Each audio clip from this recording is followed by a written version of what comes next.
and all of the abandoned factories there. And you drive through Main Street where you look at it and you go, this used to be that American dream town. You could see from the dilapidated wood and the unpainted, the all of the crumbling and all of the decay of that community. You could see that it was a once really prosperous place. And look, Main Street has always had, the barber and the baker and the general store and you name it, the tailor and the shoemaker, all down there. You drive through now and what do you get? Tattoo artists, palm readings, people to come clean your house, restaurants making a go at it. All places dependent on people that have disposable income and struggling because most people don't. And this is the thing that gets me, because you go back to my grandparents' generation. One income could sort of support a family. One income. My grandfather's income was able to support a family. My grandmother stayed home to raise the kids until they were like 15, 16, and then she went into the workforce for extra money, for retirement money, for whatever. But it wasn't until the kids were done. One income could support a family. Then, one income could no longer do that. Thank you, neoliberals and supply-side voodoo Reaganomics. Thank you, bad policy. Thank you, deregulation. Thank you, corporate speak in our politics. Now you need two incomes. Now that voluntary second income, my grandmother going in the workplace, for the people who would be my parents' generation, now it became two parents, had to. And it's been that way for a very long time. And I've been saying, we're now past the two incomes. Two incomes no longer make it. Now you're going to need a third income, which is why Iowa changed their labor laws. In fact, it is going into effect as we speak. Hey, we can have young kids working on the kill floor there at the meatpacking plant. Isn't that wonderful? Isn't it great that those children get an opportunity to learn a skill that to compete with their parents? Isn't that great? Why? Because we need a third income. Families can't support on two anymore. They need a third income. And that's why we got to put kids into the workforce. Let that sink in. That's why we've got to put children into the workforce, because families can't get by. In fact, back in February, we talked about a Fortune story that came out that said, hey, overemployment is here. And overemployment doesn't mean you're more qualified for your job. Overemployment means you got 2 jobs, 3 jobs, that people are working more and more and more only to make less and less. In fact, they said 37% of the respondents in January of 23 of the people that they polled said that they have more than one full-time job. And among those only working one full-time job, 57% said they're considering another one. So you got almost 40% of the workforce saying, I got 2 jobs because I needed to make ends meet. And 57% saying, well, I'm kind of thinking about it. The other 57 going, I'm kind of thinking about it because I might need it. And it's not because, I'm bored. It's not because, I have so much free time. It's not because, I just love working. I love working. It makes me so, it's invigorating. That's not what it is. You know what it is? Of course you know what it is. They're broke. They need the money. Nobody trades hours of their life away to do things that they don't want to do. That's called work because they just like it. They do it because they've got to bring money home to put food on the table, keep a roof over the kid's head. And especially as inflation is going higher and higher, the sad reality again, thank you, corporate America. You abandon our shores. You bring these products back, jack up the price so that you can make higher profits. And this is what was done. And don't give me any, Joe Biden spent money. So no, this is corporate America going, hey, here's a good excuse. Here's a good reason to stick it to those consumers. And it's what they've done. And the sad reality is we haven't revolted. Our wages haven't kept up. You're seeing some revolt. These web tech workers saying, look, we're not going to let this gold standard job of this community be diminished. We're not going to allow this to be destroyed. Because understand, and this is what Main Street understood, the money that they're fighting for, the extra wages that they're fighting for, that's Main Street's money. It's not the workers' money. That's Main Street's money. That's those shopkeepers that are able to stay open. That's Dombrowski's on the around the corner. The key stays open, being able to have incredible breakfast, by the way. That's them being able to stay open because those workers have disposable income. They've got a little extra money in their pocket, and they're able to spend it on Main Street. So I hear people go, well, they make too much money. No, they make enough to keep this community moving, and you should want more people doing that because that's how Main Street thrives. Not by these big corporations taking that profit that their labor earns out of the community and sends it to Wall Street. Because Wall Street does really well, thank you very much. It's those workers who are getting screwed. So for me, this is a simple one, an easy one. Every community should be behind their workers. Every community should be holding these companies accountable, and we should be voting on politicians who are not saying we're going to slash and burn government. We're going to drag it in the bathtub and drown it in the bathtub. No, we're not talking about that. We're talking about, hey, maybe the stuff that we buy should be made by American workers here at home. Maybe lowest cost isn't the best option in every scenario. Maybe the Chinese steel that they used on that Bay Bridge, not in the best interest of our national security or our country or the economy. Just kind of throwing that out there. Because we used to understand that. We used to have people in this country who thought for the betterment of society instead of just their own pockets. And maybe the next generation gets it. Because the current crop of Republicans sure as shine doesn't. So we got work to do. I want to hear your thoughts. Email me, rick@thericksmithshow.com. I'll tell you, it was depressing, and it was distress. We got to do better. Email me, rick@thericksmithshow.com. I'm going to take a quick break. Right back. Stick around. You're listening to The Rick Smith Show. We're working people. Come to talk.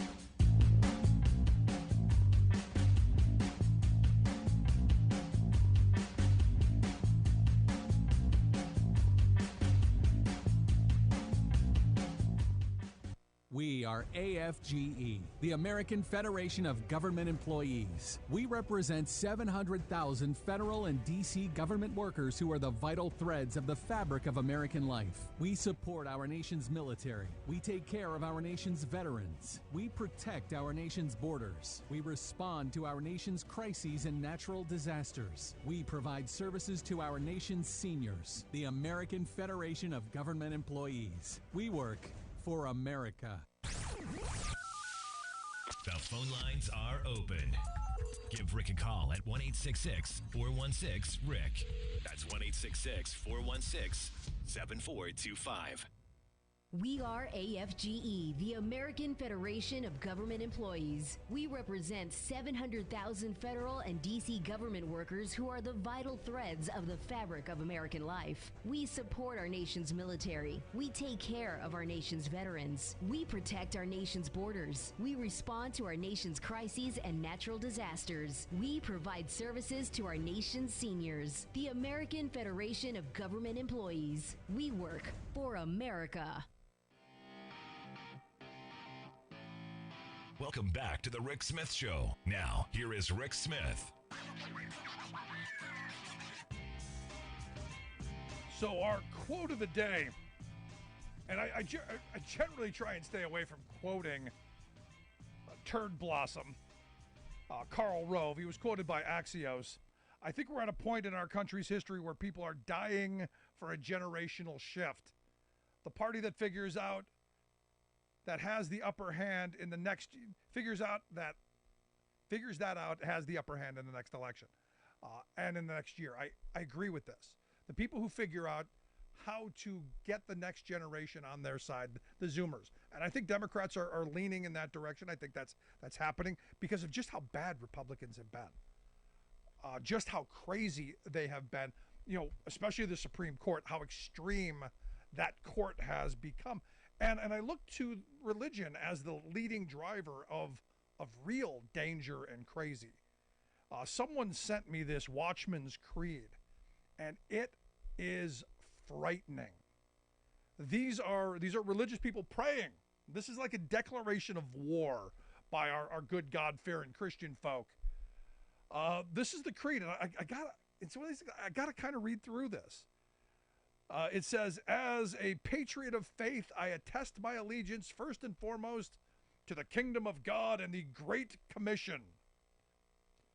Secondly, I agree to be a watchman over our nation concerning its people and their rights to life, liberty, and the pursuit of happiness, whereas we, the church, are God's governing body on the earth.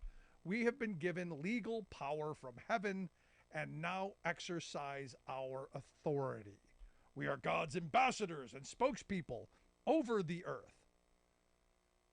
Through the power of God, we are the world influencers. Because of our covenant with God, we are equipped and delegated by Him to destroy every attempted advance of the enemy. The enemy, anyone who doesn't believe what they believe. They have been given dominion over the non-believers. That's you and me. These folks are nuts. And look, there was a room full of people chanting this, whilst chanting USA behind it, which is really kooky. And they make their declarations.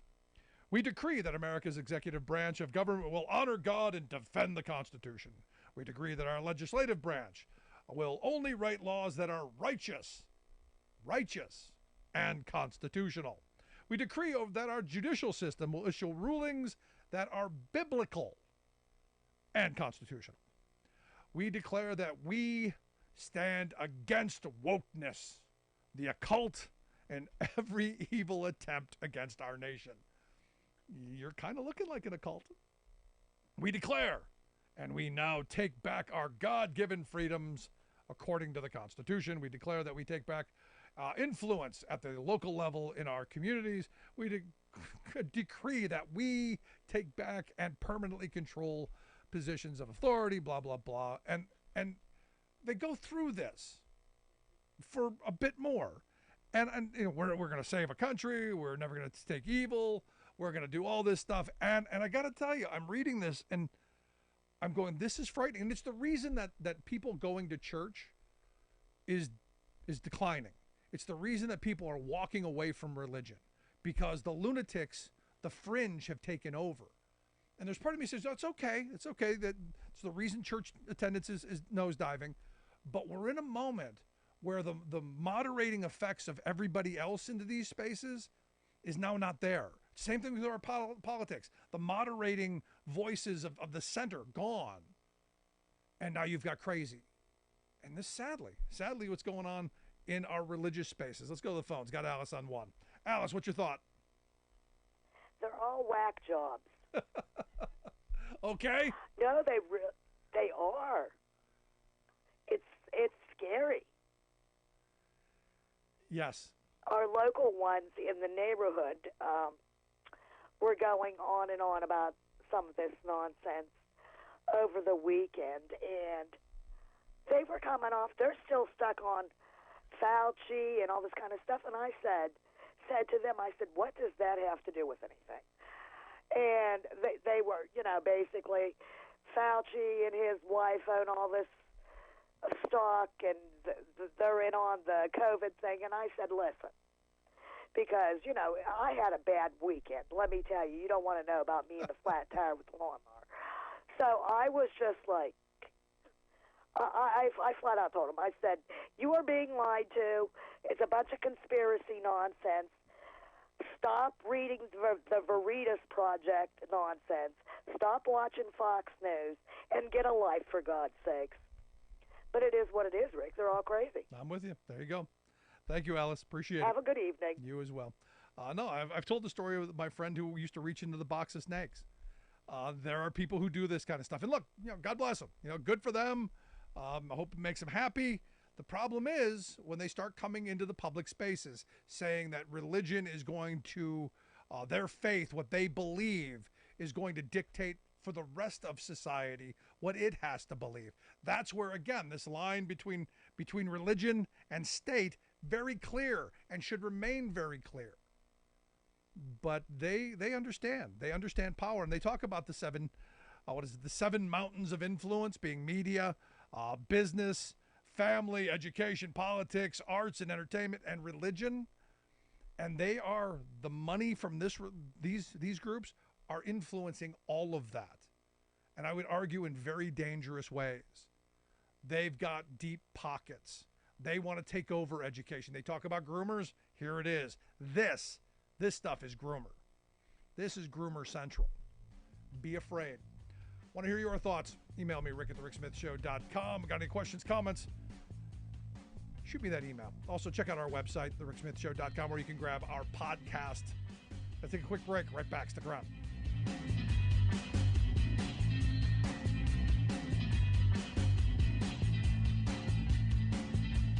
I'm Rick Smith, and this is Labor History in 2.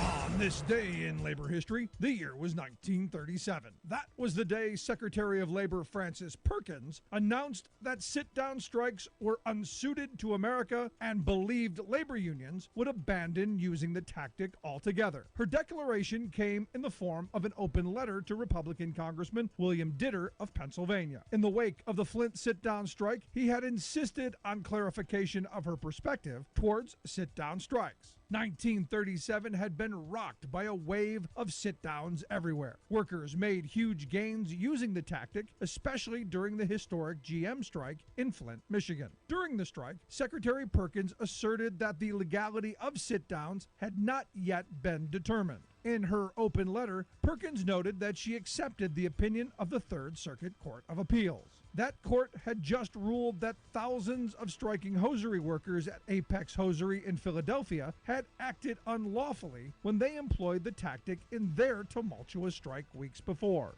She added, quote, "It is not and never has been an official position of the Department of Labor or the Secretary that sit-down strikes are either lawful, desirable, or appropriate. In fact, the officers of the Department and the Secretary have urged union leaders and members not to use the method and to bend every effort to take men out of a plant where used. It is also full of hazards to the progressive democratic development of trade unionism and to the orderly process of collective bargaining and cooperation with employers on the basis of a recognized status." Perkins' statement helped provide the basis for a legal backlash against the tactic, ruled illegal just 2 years later. Labor History in 2 brought to you by the Illinois Labor History Society and The Rick Smith Show. For more information, go to laborhistoryin2.com.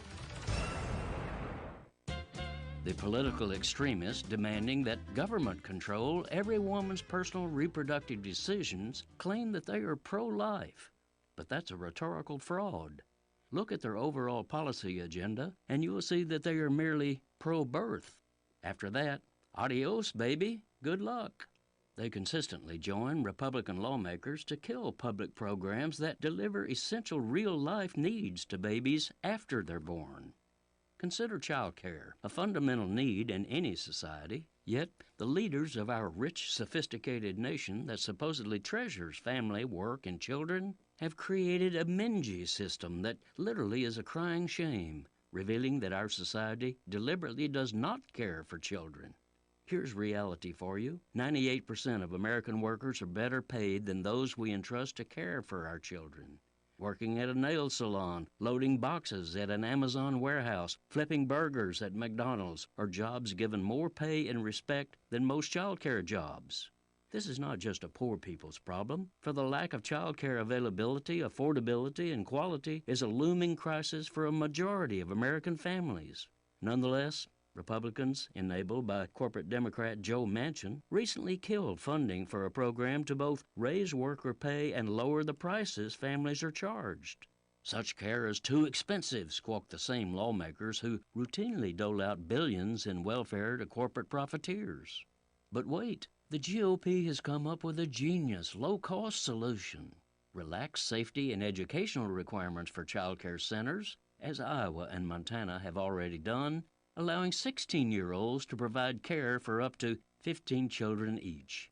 This is Jim Hightower saying, to support life, not just birth, join up with the First 5 Years Fund, ffyf.org. Welcome back to The Rick Smith Show. Now, here is Rick Smith. Welcome back to The Rick Smith Show. Check out. Welcome back to The Rick Smith Show. Check out our website, thericksmithshow.com. Here in Erie, Pennsylvania, I'm sitting here with Carl Rosen. Carl is the president of UE, United Electrical. We are in the UE 506 Union Hall as the web tech workers are on strike. As you may remember, we had Carl on the program the night that these workers went on strike. Laid a little basis. Thought it'd be interesting to get him back and see where we are. Carl, thanks for taking time for us. Thanks for having me here, and thanks for keeping this story out there in front of folks so people know what's going on. No, this is really important. I mean, the largest industrial strike going on in the country right now. For the time being, I guess the machinists are looking at going on strike here soon. How are things going? Going very well. The strike is 100% solid. This local is a well-oiled machine. They're making sure people are fed, and all the supplies that are needed on the picket line are there. They're getting tremendous community support. Lots of other unions and other organizations showing up in solidarity. It's a textbook example of how to prepare for and run an effective strike. This plant is effectively shut down. A company might be having some management personnel and others trying to move some things around, et cetera, in there. Actually, screw some things up. The reports we're getting is they've done some damage to some heavy equipment in there already. Never surprising. Right. And it's amazing how when management does that, they're so grateful to see you come back.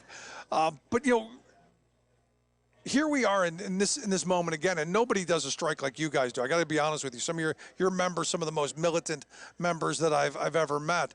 But this shouldn't have to happen, Carl. I mean, this shouldn't be happening. It absolutely shouldn't, and this management is it's real malfeasance on their part to not recognize that things have shifted a little bit. This isn't the 1980s anymore. Workers realize that they've got some power and they're exercising it, and management, which has had most of the power up to now, has to recognize they got to bend a little bit, and it'll be for the good of the company. I mean, half the issues that are on the table right now are actually things where it would be to the company's benefit to make the changes. That would help them manage the plant better, even on some of these things. And it's just it's pigheadedness on their side, because we want to do it our way because it's our way. Yeah, we've got some bean counter or somebody who just came out of college who thinks they know how to do it. They've done it on paper. Works on paper. Yeah, no, it's shameful, and even increasing the pay that, especially for like the younger workers that are being brought in, that they're paying abysmally low wages and making it take a long time to get up to full rate. That's not in the long-term benefit of the company. They're not going to have a stable workforce. They're not going to have a skilled workforce. They're not going to be able to do what this plant has always done, which is to produce the best locomotives in the world. And the other part of this, the thing, I know why companies wanted the two-tier wage system. They wanted to slow down the progression of wages, but they also wanted to cause division in the workplace.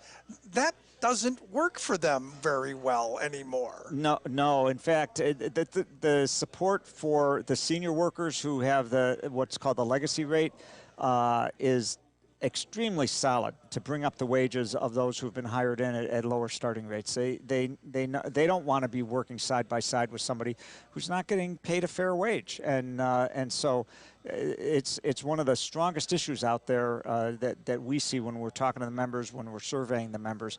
They all want to see that progression improved greatly. Now, this is a very company, right? I mean, I've looked at the number. They're really profitable. Extremely profitable, and increasing profits and beating expectations out of this plant in particular. They were crowing about 5 quarters in a row. They beat expectations for this plant. And, I don't think they're going to this quarter. No, but this is the thing that gets me, Carl. And I've seen this in place after place. It's the same thing. We went through Iowa, when places were on strike there. Ingredion was on strike. Case New Holland was on strike. And it's the same story. Our workers are the best. Thank you for the hard work that you do. Thank you for making us the best plant in our entire systems. But no, we're not going to respect you with decent wages. No, we're not going to respect you with health care that's going to protect your family. It seems so short-sighted. Maybe am I missing something? Not at all. But this is what happens when greed and short-term profits get in the way of actually running a quality enterprise. But that profit thing, I mean, if these places were humming along, and as you said, making huge profits for them. why would you stick a fly in the ointment there? Why would you stop that golden goose? I'm struggling with it. Yeah, well, look, it's a lot of it has to do with power, and they want to feel they've got all the power. They want to have the monopoly on the power and be able to tell people, do this, do that, jump, because I said to jump. And when workers start, to challenge that to some extent, they feel they got to stomp on them. Is that what it is? It's certainly no small part of it. Absolutely. The question of control of the workplace floor and how people are going to be treated on an everyday basis is absolutely a key part. I mean, that's part of why these workers are on a big part, because management was allowed to be such jerks to them on things they didn't need to. Yeah. But just because they could get away with it and they wanted to show who was boss. Yeah, I had someone not too long ago tell me that, a lot of the organizing that's happening now is not necessarily even about wages. It's about treatment. Right. It's about working conditions, it's about how people are being treated and disrespected. So am I surprised that this is an issue? Not really. No, that's right. And it's absolutely true here. It's being said at union meetings, et cetera. Wages are not the number one issue here, other than to the extent the progression, which is really a fair treatment issue, right? It's because it's creating those divisions and treating some people less than others. But the overall wage rates, I mean, yes, people want to keep up with inflation, et cetera, but it's not about getting huge wage increases. It's about how they're being treated. It's about making sure that there's going to be stability there going into the future, including, we've challenged the company to make a commitment that the locomotives of the future are going to be built, and they're going to be built here, and work with us on that. Crickets, we got nothing back from them on that. We put those proposals in front of them multiple times. Not a single thing are they interested in making any commitments around. Instead, they make threats that they're going to lay people off and not have jobs going forward. It's just, ridiculous.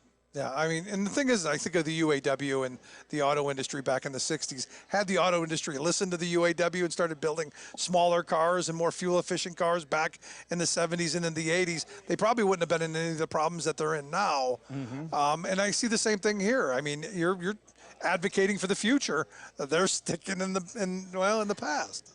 Right, or at least not making the moves that could be made to really get positioned going forward, including with having a skilled workforce here ready and able to build those. And that means investing in the workers and not hiring people off the street at wages that aren't much better than you can get at a McDonald's at this point. That's the part that's amazing to me. We talked to a couple of other folks who are doing jobs that are fairly dangerous for $15-16 an hour, and you go, how do you support a family on that? How do you put yourself in danger for that, let alone support a family? To me, the wages kind of are a sign of respect, a sign of dignity, and I'm not seeing it. Yeah, no, absolutely. And do you want to have a stable workforce or not? That's really the question at the end of the day. So are there any ongoing negotiations? You guys, they've been on strike for what now? A week and a day. A week and 2 days. So this coming Thursday, the July 6th, there is a meeting scheduled between the two parties with the mediator. We will be there ready to bargain, and we've been ready to bargain literally in the phone call that UE Local 506 President Scott Slauson made to company HR person to inform her that the membership had voted to strike and not to accept the offer that the company had on the table. He said, we're going out, but we're ready to meet and bargain at any time. And it's taken them 2 full weeks to agree to come to a meeting. We don't know if they're going to come prepared to bargain or not. If they are, we can try and get a contract done. If they aren't, the fight's going to continue on until they come to their senses. Yeah. As I've been saying here on the program, I look at Washington. We've got a president who's the most pro-union in my lifetime. Has there been any outreach to the administration to maybe, put a little pressure, get some messaging this way, involved at all? So we've certainly outreached in various directions to various elected officials, and we'll let them speak for themselves in terms of what they want to say. We are happy that we've had good, strong statements of support coming out of both the state and federal elected official levels, and we expect to see more of that. No, because this is one of these situations where if you're going to be moving forward to the new economy, let's say, You're moving to that clean green stuff that they keep pushing on us and saying that this is the future. It's got to come with jobs that are worth having. Absolutely. And not just, for individuals, but for the community. I look at this plant and the 1,400 workers here as integral to this community. And some of the people we've talked to said this is the heart and soul of this community. That's right. Look, this is one of the best generators of community solidness for Erie. I mean, these are good living wage jobs, ones that people can have for a lifetime and that they can raise a family on. And that's the kind of thing that makes a community hold together. And we need to see more of that, not less. And look, there is a lot of federal money out there around infrastructure, around things for making a cleaner environment, et cetera. Some of that is going to flow in one way or another into the rail industry. And we absolutely want the federal government to be weighing down hard that ought to go for good living wage jobs, for union jobs at facilities like that. And that, to the extent that companies are refusing to get along with their workers, refusing to treat them fairly, frankly, they should be punished by not being recipients. No, I'm right there with you. You're listening to the Rick Smith Show. We're here with Carl Rosen. Carl's the president of UE, United Electrical. We'll get links out on social media. You can take a look at their website. Because the reason I bring this up is if this is the model, if the model is we're going to bring batteries in and solar panels and windmills and all the future stuff, and we're going to go into communities that have been been depleted. They're the used to be's that we went through back in October and November. This is kind of a model of maybe how it should be done. As opposed to the low road model that I see happening. So I'm advocating for you guys this direction. Absolutely. And look, and this is the point of what we call the Green Locomotive Project, which is to get the railroads to have to buy new locomotives and get rid of the old ones that are sitting there polluting terribly this country, contributing to climate change, contributing particularly to diesel pollution all around the rail yards. Most of those rail yards are surrounded by people, working class neighborhoods, lower income, frequently people of color, and those folks are having to breathe those fumes, as are the rail workers who are working in those yards. And all of this could be dealt with. The technology is there to have much cleaner locomotives out there right now, and even cleaner ones coming in the years to come. We believe the federal government and the state government should be forcing the railroads to upgrade to newer locomotives. And we believe that Wabtec should be committing to produce those here at this plant with this workforce and expand this workforce. And we commissioned an economic impact study on that from an institute at the University of Massachusetts. They did a study and showed the thousands of good jobs that could be created doing that over the next couple decades if that investment was made. Yeah, and not just the jobs working for the company, but that reverberation downstream. Absolutely. The parts suppliers, the people that, will be building houses for the workers and supplying them with clothes and food and everything else. Yeah, it creates a lot of jobs, much of which would be in Northeast Pennsylvania, which really needs it. This is a depressed area. You drive around Erie and you see old factory after old factory that's either reduced to rubble or is just barely standing at this point. You'd be really helping this area, but some of them spread out into other industrial areas nearby in Ohio and upstate New York, but also there'll be supplies from across the country. It really is such a sensible thing for our country to do. And the railroads have plenty of money and could afford to start buying the new locomotives, but, they're not going to, as we can tell with what we've seen them go through the last couple of years on safety issues, on how they treated their own workers, et cetera, they won't do anything unless they're forced to. Well, that's the role of the federal government, is force them to clean up their act. What do you say to the person, though, Carl, who goes, how's an electric train going to move all the freight that we need done? How are you going to do this with an electric locomotive? Well, first of all, they're doing it in Europe right now, so it can be done. But second, we've got all kinds of increased technology now that can make it very doable, including there's battery locomotives now that have been shown to work in tandem with the traditional diesel locomotives. There's much cleaner diesel locomotives that put out something like 85% less pollutants that could be, that have been available for a decade now, and that the railroads, that should have been converting to already. You put those together, and then when you roll into the city, you only use the battery one. And in the rail yards, there's no problem. You could electrify the whole thing, or just use the battery ones entirely and charge them up. I mean, there's no problem on that. There's also in development. Moving over to hydrogen fuel cell locomotives too, which can be clean burning, totally no emissions. So there's lots of possibilities here. It's just a question of the railroads actually saying, all right, we're going to convert, and they'll have what they need. Them being encouraged to do it. So required is, I think, what's going to have to happen. I'll say you use required. I'll say encouraged. But who's making those green locomotives in Europe then? And do we have the capacity here? So what you have now? Yeah, what you have in Europe more is electrified locomotives. So they aren't battery operated. They have the overhead lines. Oh, okay. And that's the issue in the U.S. Really big spread out country, mountains, all kinds of things that you'd have to go through. So to electrify all the lines across the country, that can be done, but that's more like a 20, 30-year project, not a 5 to 10-year project. No, because the reason I ask is because, I know we don't make any like subway cars.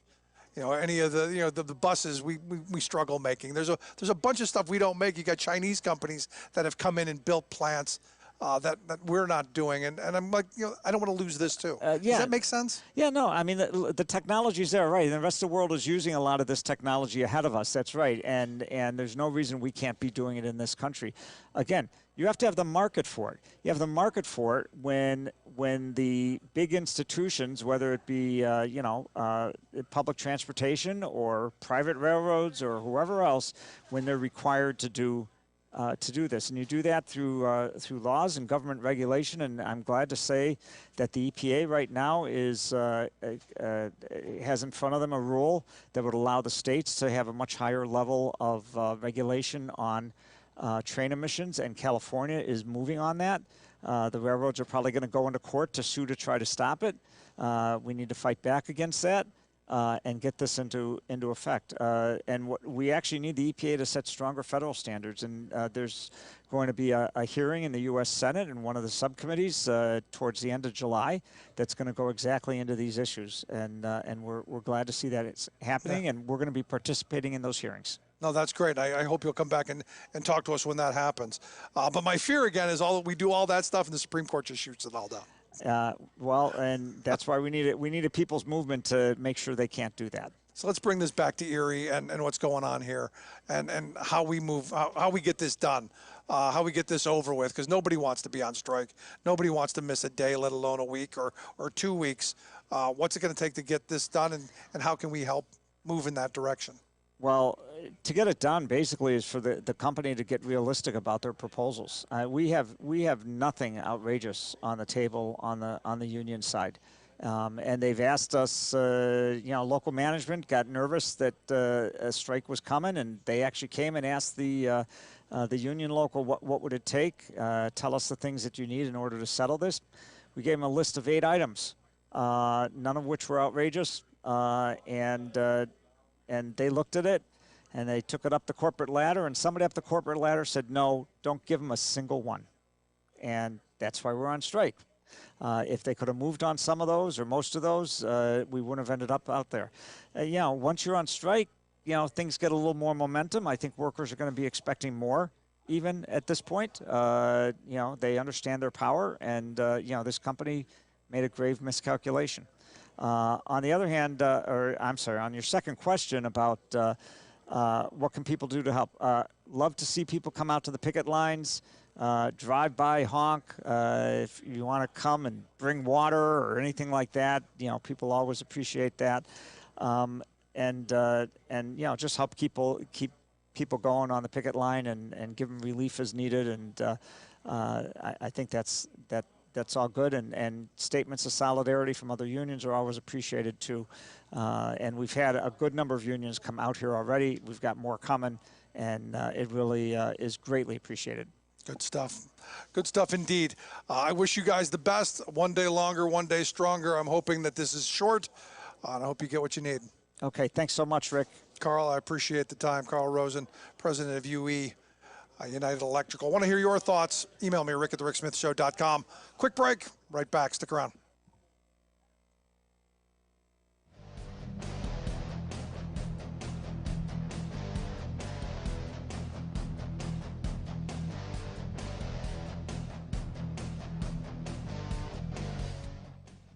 I'm Rick Smith, and this is Labor History in 2.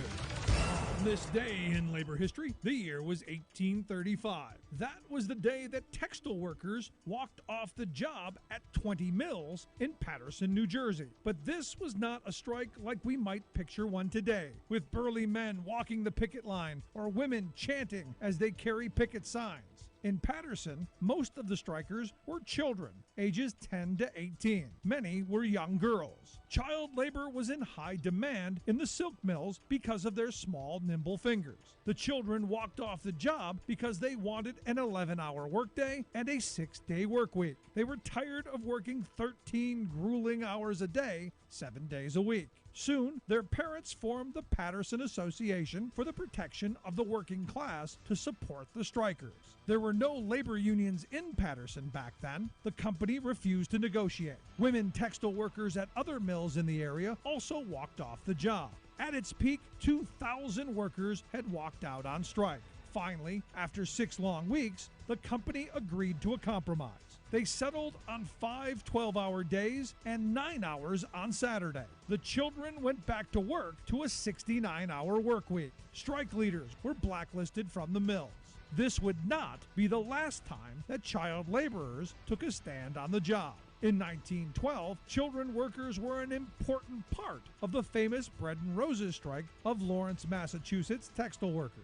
In 1933, children workers in Allentown, Pennsylvania sweatshops joined in a strike. Their participation led the governor's wife to join them on the picket line. The strikers there won an increase in wages and reduced hours. Children fought against their exploitation by taking to the picket lines. Labor History in 2 brought to you by the Illinois Labor History Society and The Rick Smith Show.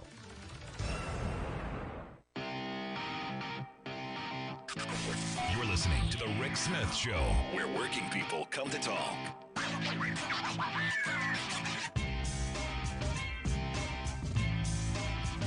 So Elon Musk is making the Twitters crazy again.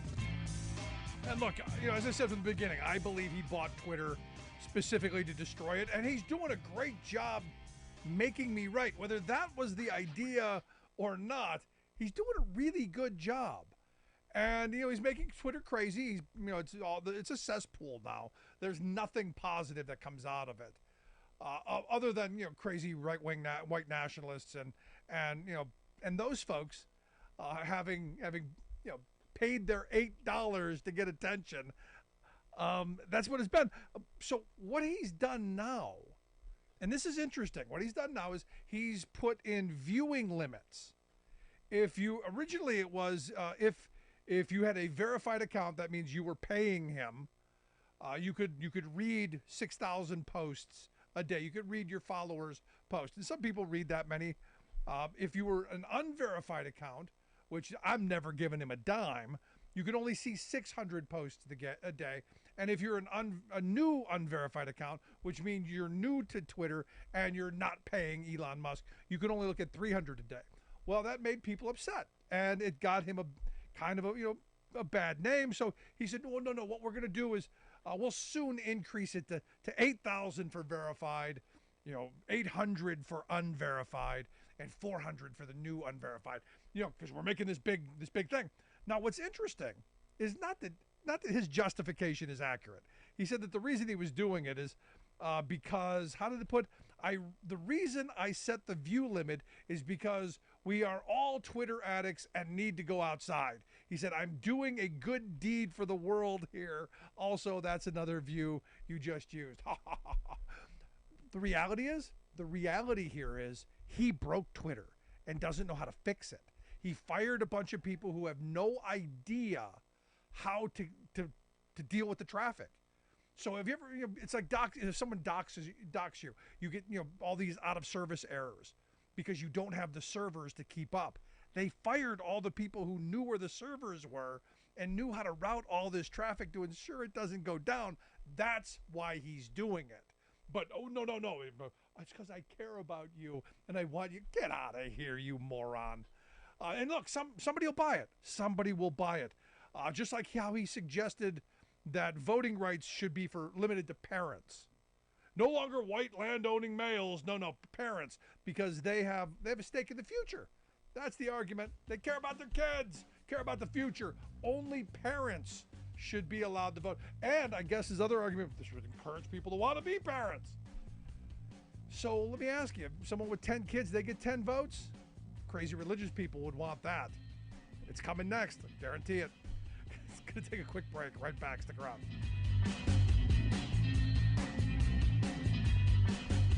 Zoom.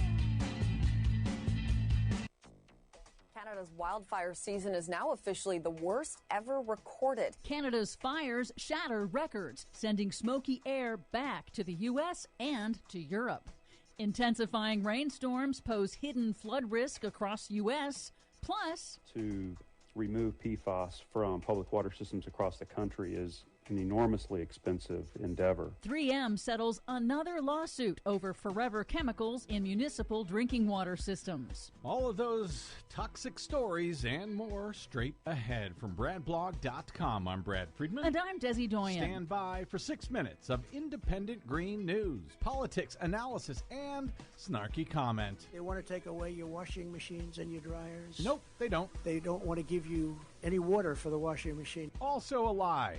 This is your Green News Report. Hey, sorry that we got to fire up the Donald Trump fact-checking again, but so be it.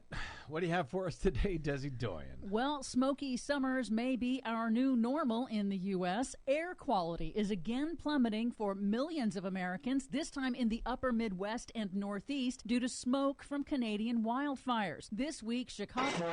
You're on board KCAA's Inland Talk Express. KCAA, Loma Linda, 1050 a.m., the station that leaves no listener behind.